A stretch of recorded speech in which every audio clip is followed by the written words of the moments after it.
राधा स्वामी सहाय, राधा स्वामी सहाय।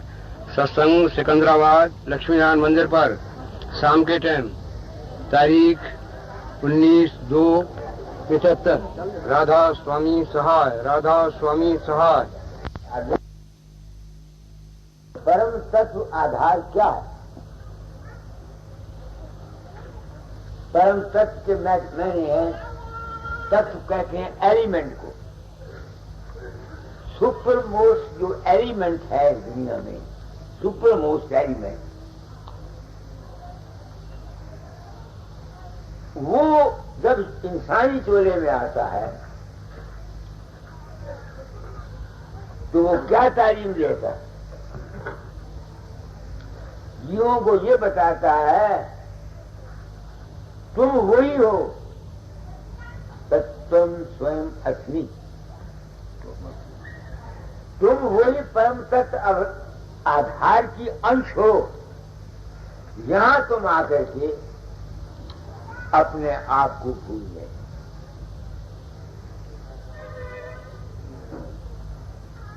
यहां तुम आकर अपने आप को भूल गए, अपनी असलियत को भूलकर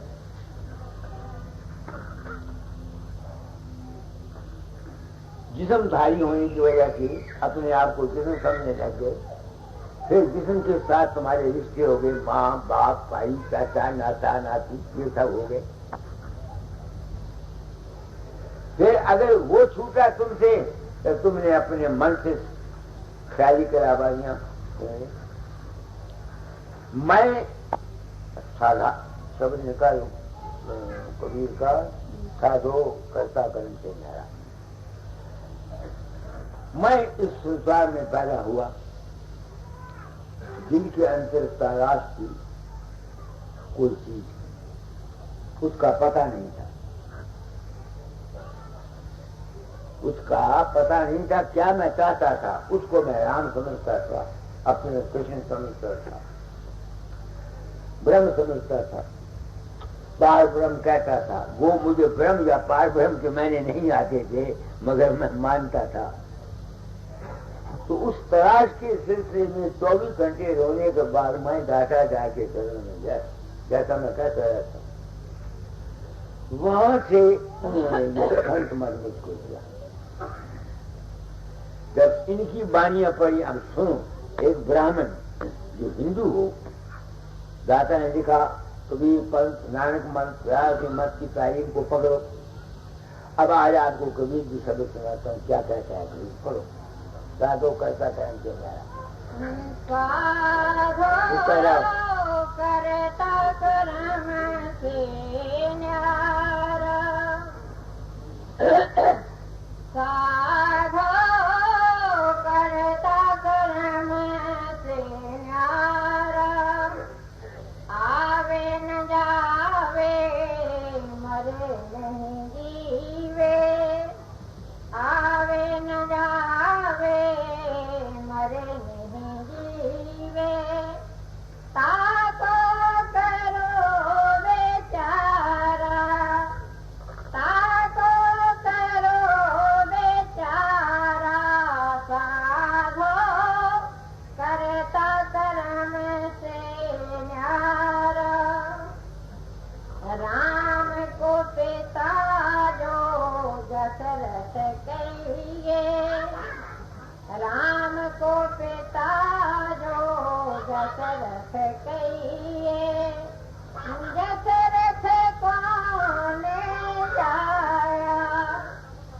दशरथ कौन जाया, दशरथ पिता राम को दादा, दशरथ पिता राम को दादा, कहो कहाँ से आया, कहो कर्म ने हाथ बिकायो, साधो करता कर्म से न्यारा। अब आप सोचो, एक ब्राह्मण को जब ये वाणी सुनाई गई, उसके दिल को कितनी ठेस लगी। तो इसी वाणी के आधार पर मैं संत मत के अनुयायियों को पूछना चाहता हूं और कहना चाहता हूं कि तुम जो महर्षि जी को, फकीर चंद को, बाबा सावन सिंह को या अपने अपने गुरुओं को तुम भगवान समझ के या मालिक का अवतार समझ के तुम पूछते हो, वही नुक्स तो तुम में भी है। बाबा सावन सिंह भी जमया, महर्षि जी भी जमे, मैं भी जमया, मैं भी मर जाना है, मैं भी पैदा हुआ, मैंने भी मर जाना है। नहीं समझ में आती है आपको? अगर कबीर के कहने के मुताबिक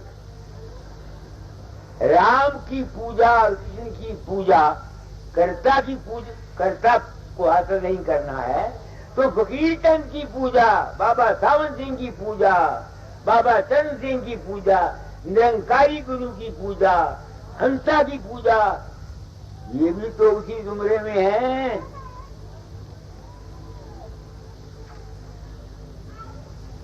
ये भी तो उसी जुमरे में है। निरंकारी भी जमया पैदा हुआ, हंसा भी पैदा हुआ, महाजी भी पैदा हुए, मैं भी पैदा हुआ, नंदू सिंह भी पैदा हुआ। ठीक है या गलत है? तो जब ये बातें सुनी, दिल ने ठोकर दी। क्योंकि मेरा विश्वास था दाता दयाल पर, वो तो टूट ना सका। और उन्होंने ये संत मत दिया, मैं इसको गलत भी नहीं कह सकता था। तो मैंने जिंदगी में सर्च की, खोज की है कि वो कर्ता कौन है जिसको संत बताते हैं न जन्मता है न मरता है। क्या मैं ऐसा सोचने के लिए मजबूर नहीं हूं? क्योंकि मैं तो बचपन से राम को मिलना चाहता, तो वो मुझे राम का पता नहीं था, मगर एक खबर था। संत मत में आया, उन्होंने कहा वो राम और है भाई, एक राम दशरथ का बेटा, एक राम घटघट में लेटा, एक राम का सगर पसारा, एक राम रह सबके न्यारा। उसकी तलाश में मैंने उम्र खोली। उस राम का पता दाता दयाल की दया से, ऐ सत्संगियों, मुझे गुरु मानने वालों, मेरा ध्यान करने वालों, तुम्हारे चरण कमलों की वजह से मुझे पता लगा कि वो कर्ता कौन है जो जन्म पैदा करी। साधो करता कर्म से न्यारा। वो कौन सी चीज है जो कर्म से न्यारी है? इसका पता नहीं लगता। जब से मुझे ये समझ ज्ञान हुआ कि मैं किसी के अंदर नहीं जाता, लोगों के अंदर मेरा रूप प्रकट होता है, मैं तो संग ले जाता, सूरतें चढ़ा देता है, सूरतें चढ़ा देता है। आप लोगों के चरणों की बदौलत मैं इस आज कर्ता का अनुभव कर चुका।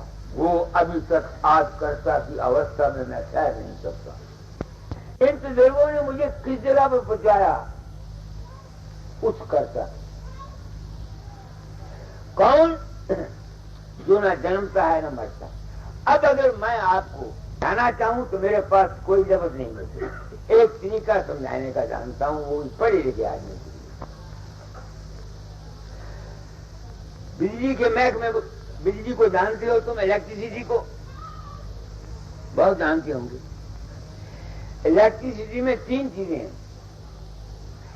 एक इलेक्ट्रिक मोटिव फोर्स ईएमएफ, जिसकी वोल्टेज से मिला जाता है, और एक है करंट जो एम्पियर से मिला जाता है, और एक है रेजिस्टेंस। यही है ना तीन चीजें। तो बैटरी में जो इलेक्ट्रिक मोटिव फोर्स है वो तो हमेशा दाएं और बाएं रहती है। उस इलेक्ट्रिक मोटिव फोर्स में से एक करंट निकलती है जो बल्ब जलाती, पंखा चलाती, वो उसका अपना सर्किट होता है। एक ही बैटरी से अनेक कई सर्किट, मैं टेलीग्राफ इंस्पेक्टर रहा हूं, चीफ इंस्पेक्टर भी रहा हूं। एक बैटरी से 10-10 सर्किट हम बना लेते थे, सर्किट इन पैरेलल। वो जो ईएमएफ थी वो अपने काम रहती है। इसी तरह ये जितना संसार है सब एनर्जी है। हमारे अंदर जो कुछ भी मेरे अंदर बोलता है, मेरे जिस्म में काम करता है, मेरे मन में सोचता है, मेरी प्रकाश में, वो है क्या? वो एक किस्म की एनर्जी है। अंग्रेजी लफ्ज, हिंदी में एक किस्म की चेतनता है, एक किस्म की चेतनता है। तो जब तक कोई शख्स अपनी करंट के सर्किट से, सर्किट जो है बिजली का, वो पॉजिटिव से निकल के सर्किट में काम करके फिर मुड़ के वापस बैटरी में जाती है। इसी वजह से ये तमाम ब्रह्मांड, सूरज, चांद, सितारे, हम सब जो कुछ भी है, खासकर इंसान जो है, इसने अपने घर जाना है। जहां से जिस इलेक्ट्रोमोटिव फोर्स से हमारी सूरत आई है, हमने वहां जाना है। कोई हमको रोक नहीं सकता। मगर रास्ते में जब तक उसकी रेजिस्टेंस है, करंट आ रही है, आगे रेजिस्टेंस बड़ी घड़ी कर दो, करंट आगे नहीं जाएगी। वो जो रेजिस्टेंस हमारे आगे आती है वो क्या है? हमारी वासनाएं, हमारी इच्छाएं, हमारी तमन्नाएं, हमारी दुनिया की ख्वाहिशात और हमारा अज्ञान। इस मंजिल पर सिर्फ वो जा सकता है इलेक्ट्रिक अपने घर को जिसको दुनिया की किसी चीज की ख्वाहिश नहीं है,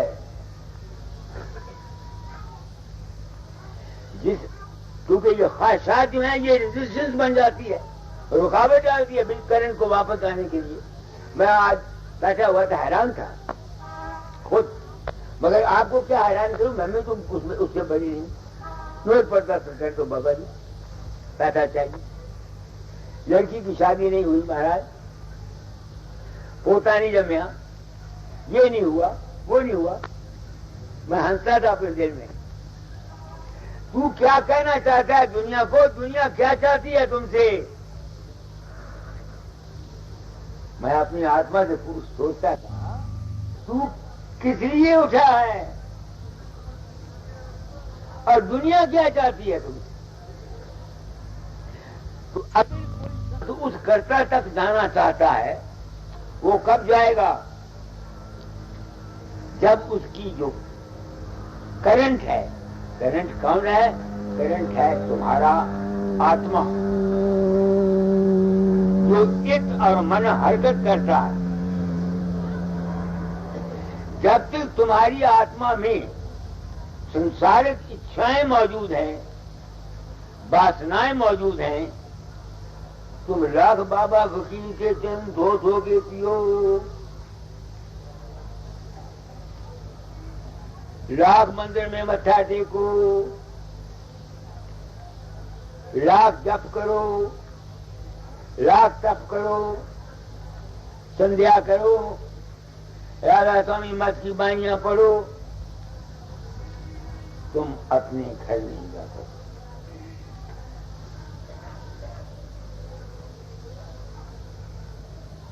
समझ गए आप मेरी बात को? मैंने क्या कहा है? हम लोग गुरुओं के पास जाते हैं, हमारी आवागमन खत्म हो जाए, मरना जन्मना खत्म हो जाए, मगर हम चाहते क्या है? मेरा लड़का हो जाए, मेरी लड़की हो जाए, दोता हो जाए, पोता हो जाए। तो ऐसे आदमी जो गुरुओं के पास जाकर ये भी चाहते हैं और साथ ही निजात चाहते हैं, वो मस्खरे हैं, वो मस्खरे हैं, मस्खरे। कोई समझ नहीं, कोई बूझ नहीं। क्या कहा मैंने? आप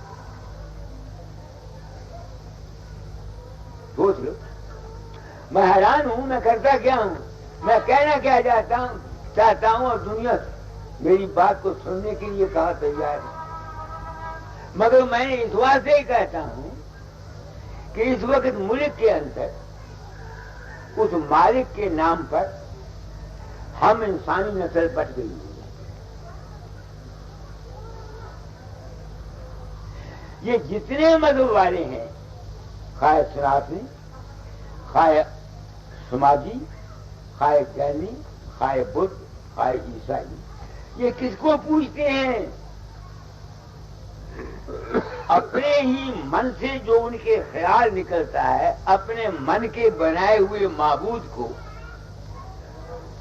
उसको पूजा किसकी करते हैं? वो दरअसल में अपने मन की ही पूजा करते हैं ना। तुम बाबे फकीर को अपने अंतर में बनाकर उससे प्रेम करते हो, उसको कपड़े पहनाते हो, बाद में पहनाते हो, तो मैं तो होता नहीं तुम्हारे अंदर। तो जो कुछ तुम अपने अंदर मूर्ति से प्यार करते हो, किससे करते हो? अपने मन से करते हो ना। तो मन ही काल का रूप है, इसलिए तुम काल के पुजारी हो। समझ गए आनंद राव? कृष्ण की मूर्ति बना के तुम उसको पूछते हो, तुम अपने मन को पूछते हो।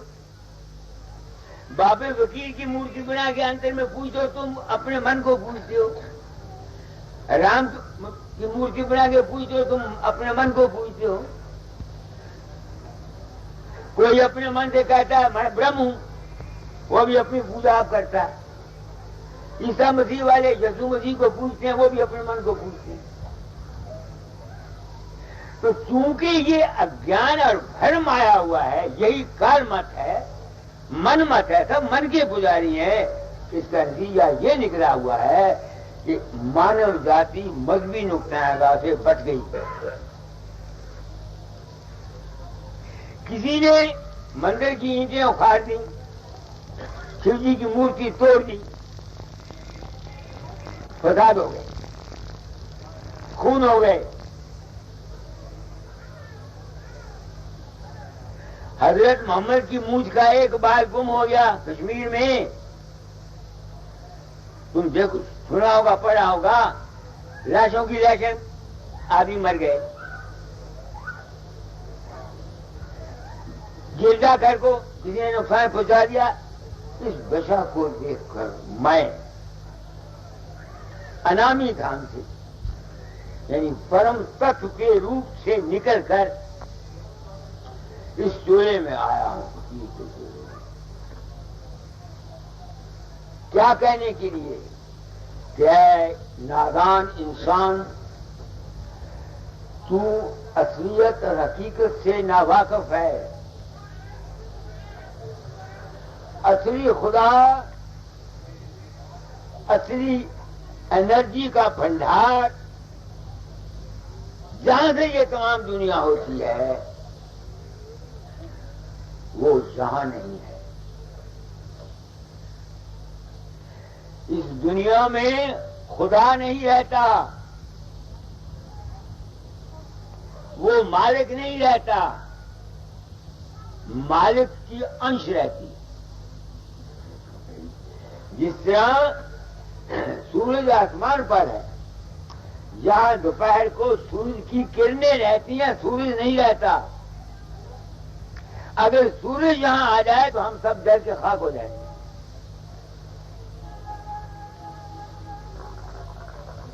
समझे मेरी बात को?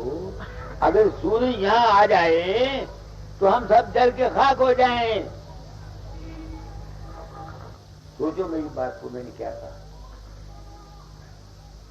इसी तरह से वो मालिक यहां नहीं रहता, उसकी अंश है। कौन? तुम, मैं, तुम, सूरत रूप उसकी अंश।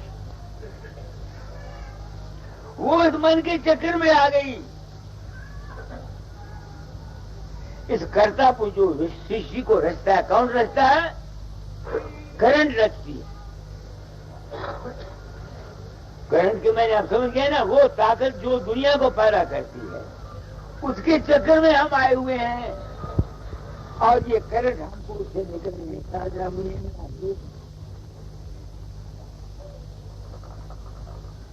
क्या कहा? सोचो मेरी बात को, मैं रद्द कहता हूं देखो।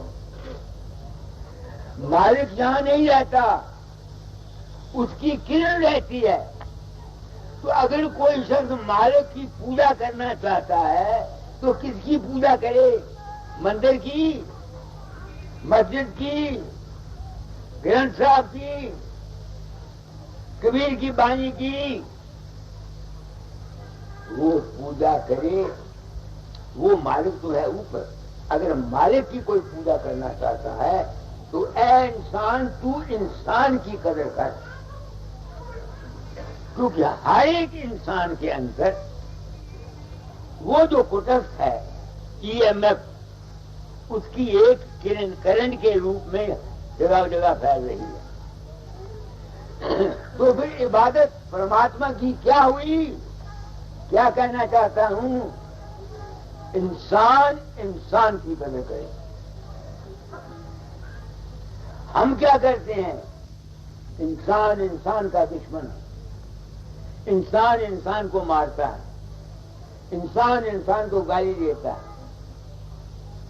तो असली फिर खुदा परस्ती क्या हुई? असली खुदा परस्ती, मालिक ईश्वर की भक्ति, ईश्वर की भक्ति क्या हुई? इंसान इंसान से प्रेम करे, इंसान इंसान की खिदमत करे, इंसान इंसान की सेवा करे, इंसान इंसान से प्रेम करे। जो शख्स इंसान को, इंसान की खिदमत करता है, वही उस मालिक के कुल का सच्चा भगत हो सकता है, दूसरा कोई नहीं। ये है मेरी सच का इंसान, समझे? मगर तुम हम करते क्या? दूसरों का दिल दुखाते, लड़ाइयां करते हैं, झगड़े करते हैं। ये क्यों है? क्योंकि सारा संसार काल में हम सब लोग अपने मन के पुजारी हैं, मन मत हैं, गुरु मत नहीं है। समझ गए मेरी बात को? मैंने क्या कहा है आपको? मैं शायद कितने और जन्म लेता, मुझको ये रास न मिलता। इस तरह साफ बयानी करने का दस्तूर नहीं था। सहन बैन इशारा करते थे, जिसकी समझ में आ गया समझ में आ गया। ये काम जो मुझको दिया था दाता ज्ञान ने, मैं चाहता था अपने, ये समझना चाहता था कबीर के पास क्या हक था। दूसरे ने ये खंडन किया। वो कौन सा करता है जो जन्म पड़ोस गणी को, कौन सा करता कबीर बताता है जो न जन्मता है न मरता है। साधो करता कर्म से न्यारा। कर्म कहते हैं हरकत को। इलेक्ट्रिक मोटिव फोर्स की जो वोल्टेज अपनी जगह कायम है, वो हरकत नहीं करती। उसमें से सिर्फ एक करंट निकलती है, वो हरकत में आती है। नहीं समझ में आती है? तो अगर कोई शख्स अपने खाद जाना चाहता है तो कैसे जाएगा? हमारे अंदर जो हरकत हो रही है, जब तक इसके परे नहीं जाएगा, वो खुदा अपनी जात में वाक़ नहीं होता। क्या कहा अंजाओ? कौन समझेगा मेरी बात को? जिस्म में हरकत है, मन में संकल्प है, प्रकाश का काम फैलना है, नूर का काम फैलना, फैलता है। देखो ना बत्ती जल रही है, उसमें से किरणें आ रही हैं कि नहीं आ रही? तो जब तक कोई इन 3 दर्जों से परे नहीं जाता, वो अपनी वास्तविक बात हो नहीं सकता। इस बात का 3 शून्य से पारा वो है हमारा। 3 छोर चौथा पद जीना, सतनाम सदगुरु विभूति। तो संतों का मार्ग क्या है? वो जीव को, वो जो सुर वहां से आई हुई है, उसको सत्संग कराकर, रास्ता बताकर उसके घर का पता देती। कि तेरा घर भाई ना जिस्म है और ना मन है और ना प्रकाश है, तुम उससे परे। ये समझ मुझको दाता दयाल जी, आप सत्संगियों की वजह से मुझको अपने घर का पता लगा। अब मैं कोशिश ये करता रहता हूं कि अपने घर में क्या है, मगर ये जिस्म की कैद ये अभी तक मेरा पीछा नहीं छोड़ती, नहीं समझ में आती है। रास्ता मुझको मिल गया, मरकज का मुझे ठिकाना मिल गया, कोशिश करता रहता, क्यों अभी तक कमी पूरी नहीं होती, शायद हो जाए तो फिर मैं बोलूं ही ना। ये मेरे प्रारब्ध कर्म है जो मुझसे ये काम कराते। यही बात कबीर ने कही है, कभी निकालो कबीर का, दूर गवन तेरा हंसा हो कर जन्म पाया। तुम सब ये मैं आई को मैं क्या कहूं जो मेरे सत्संग के लायक है। कहा मैं बोलता हूं और कहा आप लोग। कोई बीमार है, कोई शिकायत, अरे भाई दो दो कर्म तुमने किए हुए भुगतोगे नहीं तो क्या करोगे। मुझे किसी उम्र में प्रोस्टेट ग्लैंड की शिकायत रहती है, मैं किसको कहूं। न छोटी में शादी होती, ना मैं विचार भोगता था, ना मुझे प्रोस्टेट ग्लैंड होते। अपने ही कर्म का नतीजा है ना। दोष न काहू दीजिए कर्मन की गति आई। तो मैं ये सत्संग क्यों कराता हूं, क्या कहना चाहता हूं। ऐ मानव जाति, तुम वही हो जो गुरु है। तुम में और उसमें कोई फर्क नहीं, कबीर में और तुम में कोई फर्क नहीं, मुझ में और तुम में कोई फर्क नहीं। फर्क इतना ये है, मैं सुलझा हुआ हूं, तुम उलझे हुए। मैं सुलझा हुआ हूं, तुम उलझे हुए हो।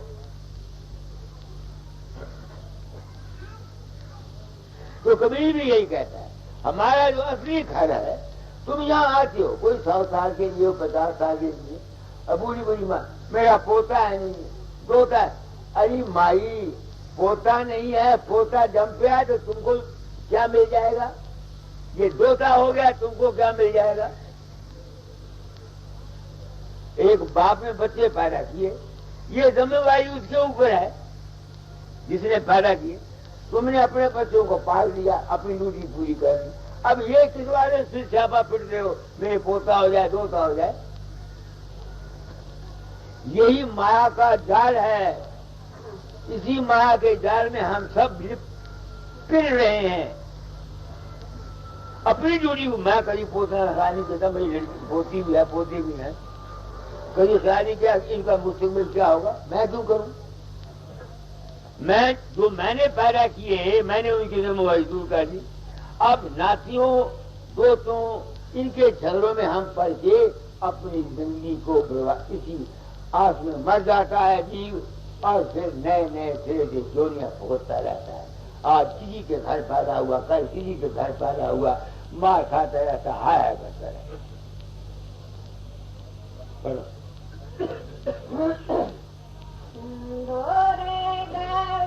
क्या डालो भाई।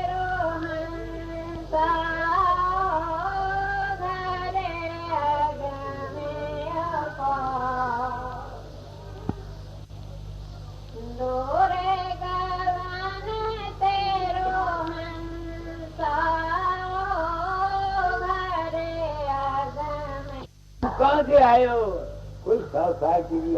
अरे जवानों को तो छोड़ो, मैं बूढ़ों को कहना चाहता हूँ, टांगे अब मौत के नजदीक आई हुई हैं, मगर ये मोह और मैया, मेरा तेरा, पुत्र पोते, ये छूटते हैं। संत दुनिया में इसलिए आते हैं कि जीव को उनके घर पहुंचा दे, उनको चेतावनी देते हैं, अरे बाबे तेरा घर ये नहीं है,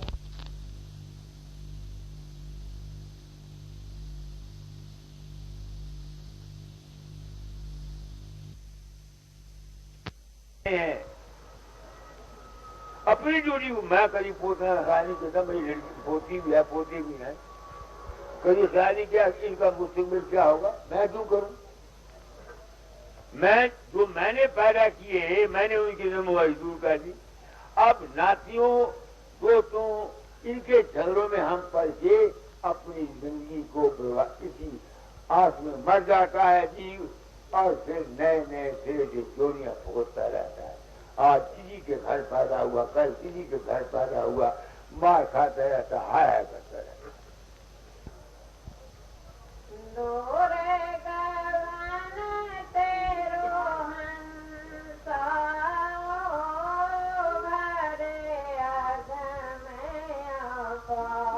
जहाँ हमने जाना है इलेक्ट्रिक मोटिव फोर्स, जो हमारी जो एनर्जी का भंडार है, हमने वहां जाना है। कबीर कहता है भाई वो बहुत दूर है,